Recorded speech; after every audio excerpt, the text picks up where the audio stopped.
Are we in an economic meltdown? Perhaps we're not in a full-on Chornobyl, but many people are starting to see warning signs. So if this is the case, then when it comes to buying your first home, then you should totally pump the brakes, right? Actually, in times of uncertainty, renters should be way more scared than people buying a home. Let's talk about it.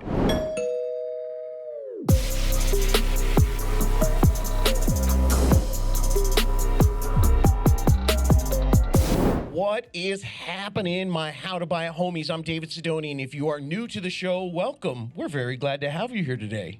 And if you're looking for weekly advice and guidance on how to buy your first home, you want to know all the ins and outs and all the insider secrets, well then subscribe, become a homie, and you get weekly information to digest into your ear holes. And yeah, you're probably going to have to hear me say homies and ear holes. Homies, I was going to get back to the alphabet definitions, but yet another crack in the economy stirred the headlines this week. And that means I know some of you need the calming reassurance of Uncle Dave to explain how this affects you. So relax. As always, I got you guys. So, how's your summer going so far? Sounds like we should all be headed to a bunker and hoarding canned goods.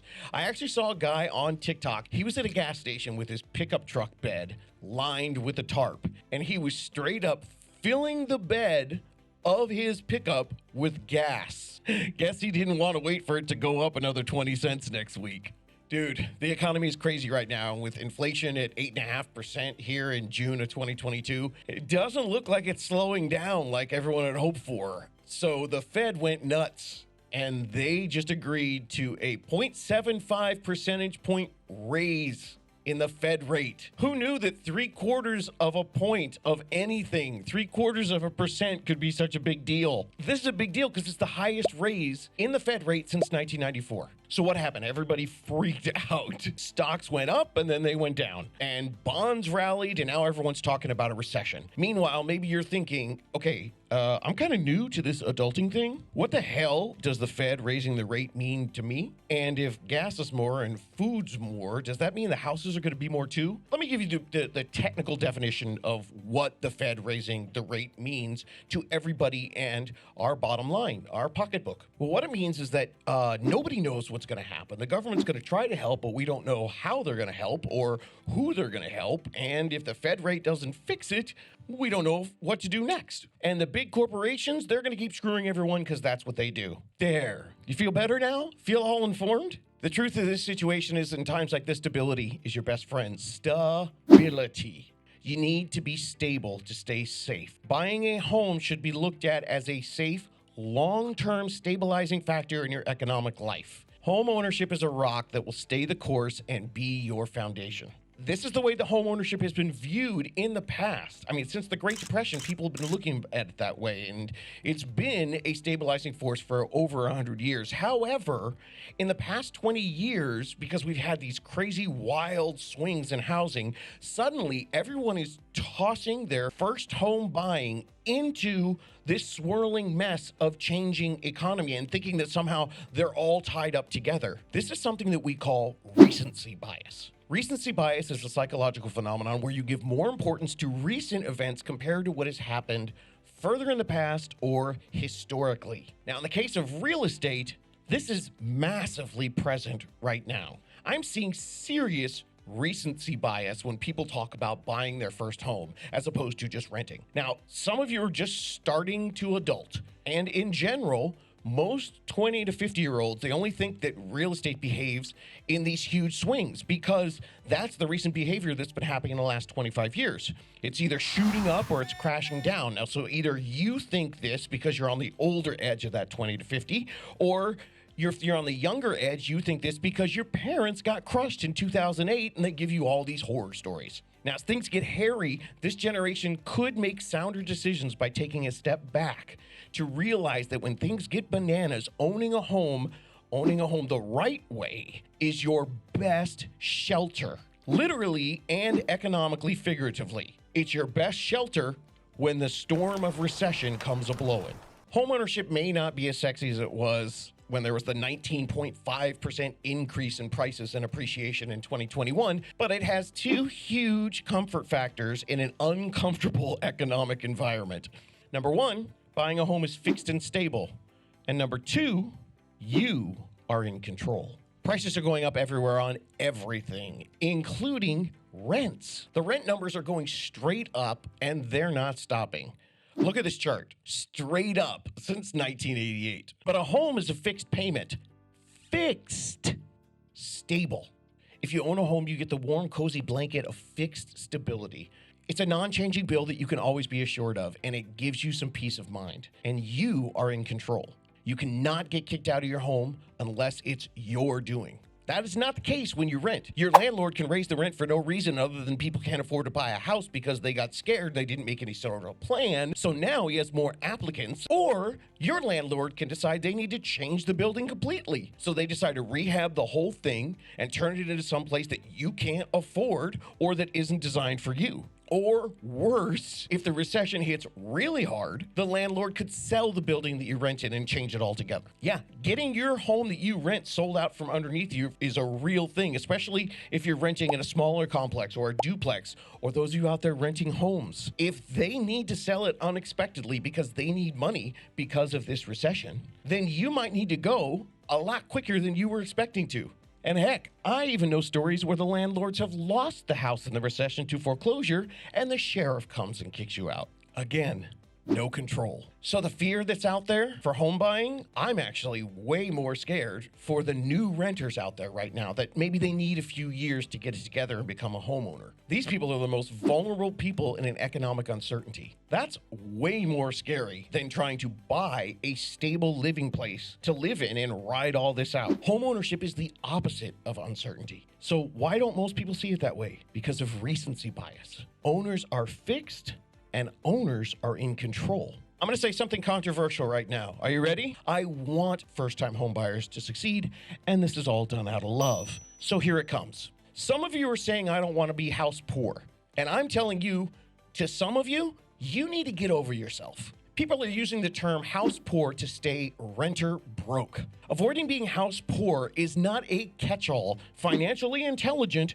financially safe, smart plan. And just to be sure, if you're thinking right now, wait a minute, I'm a person that says I don't want to be house poor, and that is indeed a factor in my decision-making process when I'm buying my first home. Cool. I'm telling you, you could be right, but you also might need to check yourself. Where did you get the term house poor? Where you heard the term house poor, and when you're using the term house poor, do you have all the understanding of the data behind that to realize exactly what you're saying? The biggest mistake I see is that people forget and do not include that rent replacement formula while they're spewing out house poor so that they sound really smart, intelligent, and safe, but a lot of times just because they don't want to feel like a sucker.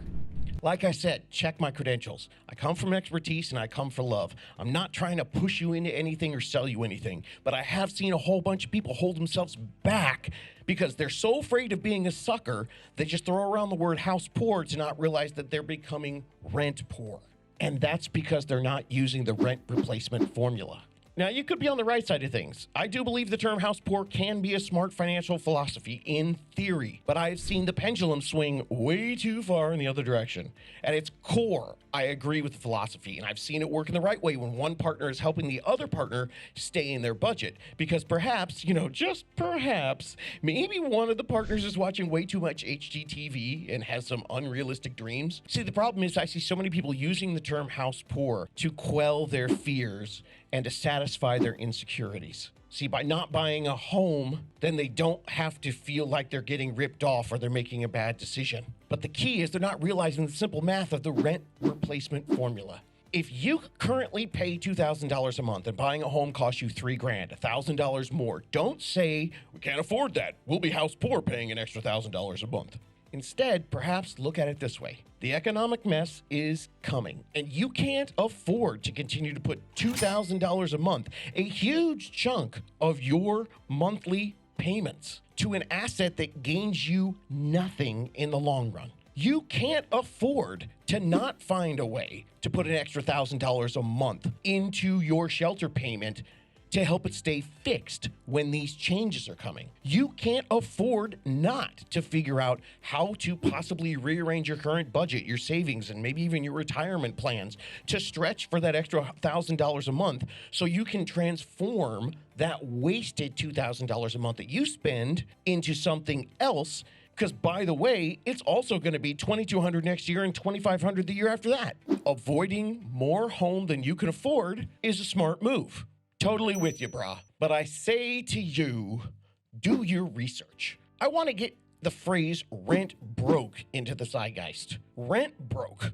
That's what really matters. You know, rent broke, gaining no equity and paying into something instead of paying into an historically safe asset. Rent broke, paying into that, because that's going to cost you way more in the long run than changing your budget a little bit and buying a home within your financial means. Rent broke, being totally unstable and not fixed, has more chances to make you so poor, as opposed to being in a situation that doesn't change and being in a situation that you control.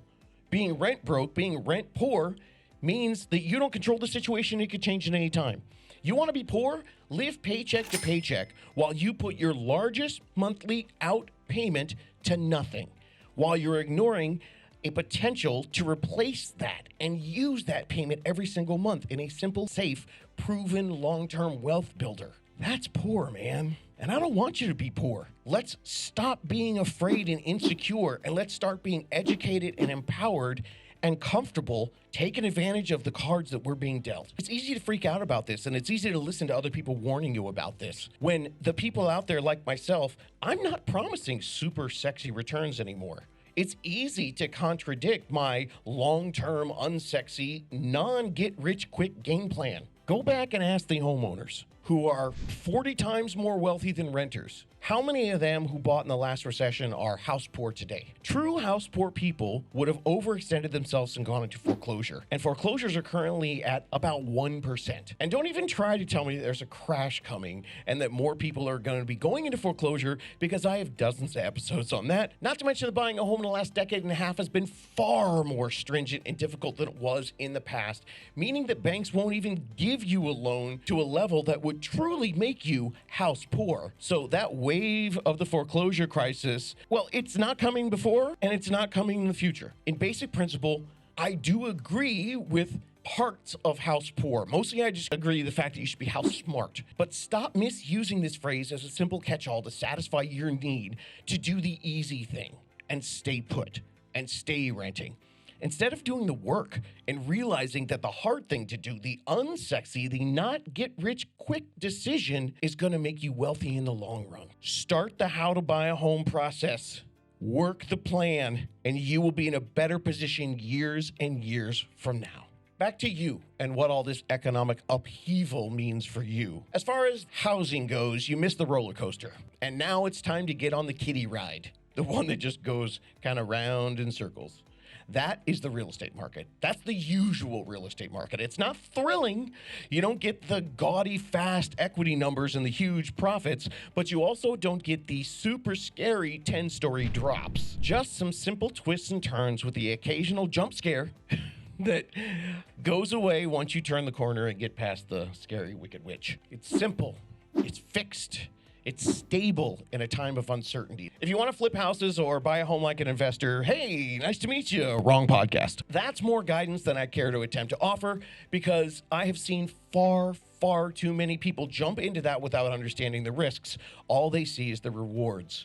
And for those type of people, they're definitely not going to dig my whole let's be stable speech today. This show here is for people who want to stop paying rent and find a more economically viable way to spend your largest monthly payout. I want you to realize there are solutions here, because you know who is the most vulnerable people in the most vulnerable position in an economic crisis? It's not the homeowners. It's hard to buy a home. Don't get me wrong. It's not going to be easy, but once you've got it, you're actually in a better position than the renters. Those are the people that are going to be in trouble as we move forward. In the last crash, people bought homes like investors, and they could not afford the homes that they bought. So people are freaking out when they hear about a recession. Little reminder, gang, it's not the same way as it was the last time. People aren't buying homes like investors now. People are buying homes in a more stable way. How about that? A home being stable. Who would have thought? I told you about the potential recession back in 2019. There's an episode on that way back when. And now all this current news, it's going to affect mortgage rates. You're right. And that's going to affect you. Yes. But as I've discussed in previous episodes, the rest of this news really doesn't do much for you. For anyone making a plan to buy your first home as the foundation of your financial prosperity. There's data, math, history, and plenty of me ranting on other episodes to explain that to you. So with this in mind, let's get you started on a stability plan to prepare for the economic cluster mess that it looks like is only going to get worse for us right now before it gets any better. Let's do some simple planning. We're not day trading stocks, and we're not finding the best crypto strategy, and we're not attempting to time the NFT market. You do that after you have turned your rent into your stability. None of the immediate news should affect your long-term, like 7 to 10 year plans. If you're way out from buying, but you want to protect yourself, rad. Start your plan today. What's the worst thing that can happen if you start your plan today? If you started like you were getting ready to buy a home next month, what's the worst, right? You've looked at your credit, you started budgeting, you started savings, you worked on your debt, and you're actually now going through life with some sense of purpose and a plan instead of mentally flailing and just hoping to survive. And what if you are one of those people who's actually close to buying? What do you do to stabilize yourself in the poop show that's happening out there? Well, here's one way. I got this email from a listener just the other day. They went to howtobuyahome.com, and this is the email they sent me. For those of you who are getting ready to go right now, you might be there and you just don't even know it. Here's the simple step-by-step plan. And it was great. He sent this email to me just like this. It says, timeline, June 8th, I emailed you. June 9th, you responded with a form, which I completed. June 11th, you connected me with Stacy. Stacy's the unicorn. June 14th, I met Stacy in person to discuss my goals. She recommends a mortgage broker to me. I submitted my loan application and all of the documentation for underwriting and pre-approval. Then the next headline of the email, next steps. June 15th, meeting with a broker on Zoom to discuss financial position in more detail. And next, start looking at houses! Exclamation point, exclamation point, exclamation point. And then he put at the end, additional notes. Stacy was great and really helped me feel better about the whole process.